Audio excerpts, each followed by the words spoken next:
एक है 203 का ट्रिगर मैकेनिज़्म। ट्रिगर मैकेनिज़्म बताऊँ इससे पहले ट्रिगर मैकेनिज़्म में इस्तेमाल होने वाले हिस्से पुर्जों के नाम।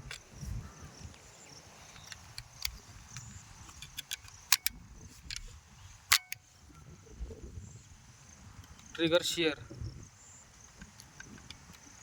Trigger tail, disconnector, disconnector tail, hammer rate reduce retarder, hammer, hammer cocking cam, auto safety cocking cam, auto safety lug, auto safety lever, safety catch. इसकी 3 पोजीशन, सेफ, बीच में auto, semi auto. Safety catch के साथ selective sector अपनी position को change करता है।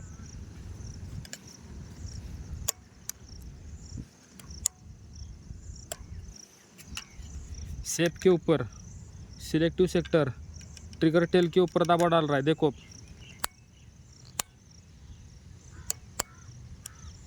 Trigger tell पे आ गया। सेमी ऑटो पे ट्रिगर टेल से हट रहा है, ऑटो पे डिस्कनेक्टर टेल के ऊपर आ रहा है। इसके ट्रिगर मैकेनिज्म की टोटल 3 कंडीशन है। सेफ्टी कैच सेफ पर है तो ट्रिगर प्रेस क्यों नहीं। सेफ्टी कैच सेमी ऑटो पे है तो सिंगल शॉट फायर क्यों। सेफ्टी कैच ऑटो पे है तो ऑटो फायर क्यों। अभी सिखाऊंगा condition number 1। Safety catch safe पर है तो ट्रिगर प्रेस क्यों नहीं।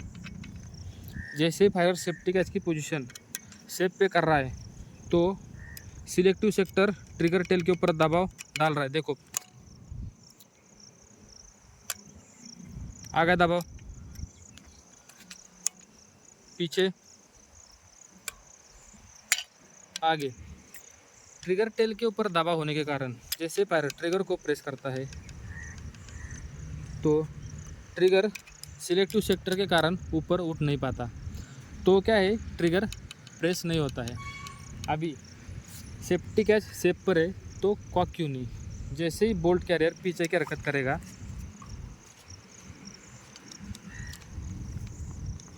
तो पीछे की हरकत के दौरान हैमर का कॉकिंग कैम शियर के ऊपर आ जाता है।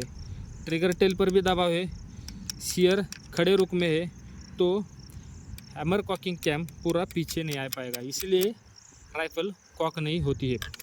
कंडीशन है क्लियर। अभी कंडीशन नंबर 2, सेमी ऑटो पे सिंगल शॉट फायर क्यों। जैसे फायरर सेफ्टी कैच की पोजीशन सेमी ऑटो पे कर रहा है, सेमी ऑटो पे किया, सिलेक्टिव सेक्टर ट्रिगर टेल पे था, अभी पीछे हट गया, देखो पीछे हट गया, राइफल अभी कॉक है। अभी नंबर 1 ने ट्रिगर प्रेस कर दिया, जैसे ही ट्रिगर प्रेस कर दिया तो ट्रिगर शियर और हैमर कॉकिंग कैप का मिलाप टूट गया, देखो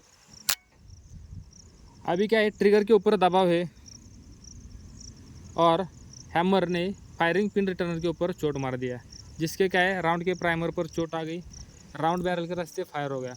राउंड फायर होने पर गैस पैदा हुई, वह गैस पिस्टन हेड के ऊपर दबाव डाल दी, जिसके कारण पिस्टन हेड ने पीछे की हरकत की। अभी क्या है पीछे की हरकत के दौरान बोल्ट कैरियर के बॉटम सरफेस ने हैमर को पीछे दबा दिया। इसी पीछे दबाने के दौरान ट्रिगर के ऊपर दबाव है, ट्रिगर शियर आगे है, डिस्कनेक्टर भी आगे की हरकत किया है, तो जैसे बोल्ट कैरियर पूरा पीछे की हरकत करता है तो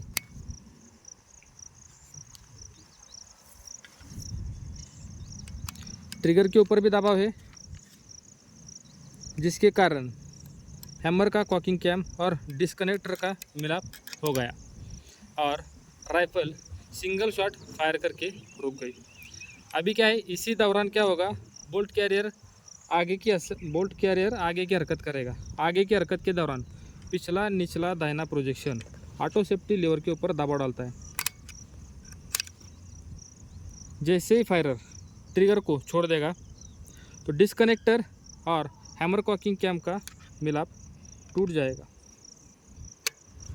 अभी बोल्ट कैरियर आगे की हरकत करेगा। रिकॉइल स्प्रिंग की ताकत से जैसे ही बोल्ट कैरियर असेंबली आगे की हरकत करता है तो यहाँ पे ऑटो सेफ्टी लग और ऑटो कॉकिंग कैम का मिलाप टूट जाएगा। देखो बोल्ट कैरियर के आगे की हरकत, मिलाप टूट गया। अभी क्या है, राइफल कॉक हो गई और दूसरा राउंड फायर करने के लिए तैयार है। जैसे ही फायरर ट्रिगर को प्रेस करेगा उसी दौरान ट्रिगर शेयर और हैमर कॉकिंग कैम का मिलाप टूट जाएगा और दूसरा राउंड फायर हो जाएगा। यहाँ पे कंडीशन नंबर 2 समाप्त हुई। अभी सिखाऊंगा कंडीशन नंबर 3, ऑटो पे ऑटो फायर क्यों। जैसे ही फायरर सेफ्टी कैच की पोजीशन ऑटो पे करता है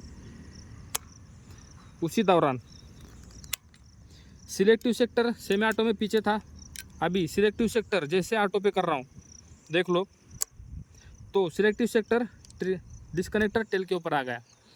अभी राइफल कॉक है, नंबर 1 ने क्या किया, ट्रिगर को प्रेस कर दिया। जैसे ही ट्रिगर को प्रेस करता है उसी दौरान डिस्कनेक्टर टेल के ऊपर दबाव है लेकिन ट्रिगर टेल के ऊपर दबाव नहीं है। अभी जैसे ट्रिगर को प्रेस करूँगा उसी दौरान क्या होगा, ट्रिगर शेयर आगे की हरकत करेगा और हैमर कॉकिंग कैम और ट्रिगर शेयर का मिलाप टूट जाएगा। देखो अभी क्या है, हैमर आज़ाद हो गया। हैमर आज़ाद होने के बाद हैमर ने क्या किया, फायरिंग पिन रिटर्नर के ऊपर चोट मार दी जिससे प्राइमर पर चोट लगी, राउंड फायर हुआ, गैस पैदा हुई और पिस्टन हेड के ऊपर दबाव डाला।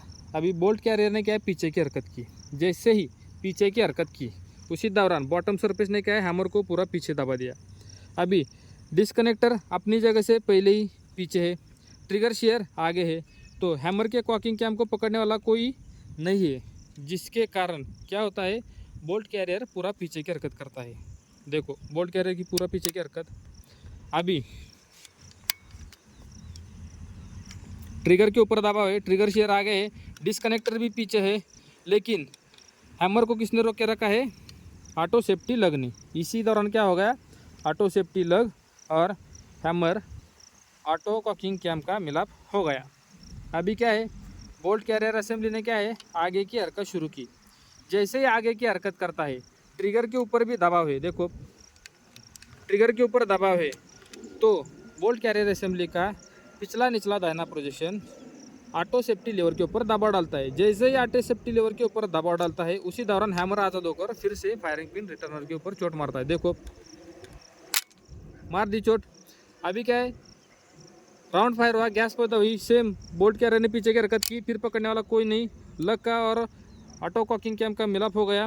फिर ने रिकॉइल स्प्रिंग ने अपनी ताकत को, तनाव को पूरा करने के लिए आगे की हरकत की। जैसे आगे की हरकत करेगा पिछला निचला दाहिना प्रोजेक्शन ऑटो सेफ्टी लेवर के ऊपर दबाव डालेगा, फिर हैमर आज़ाद, राउंड फायर। ये कार्रवाई तब तक चलती रहेगी जब तक कि ट्रिगर के ऊपर दबाव है। यहाँ पे AK-203 का ट्रिगर मैकेनिज्म समाप्त।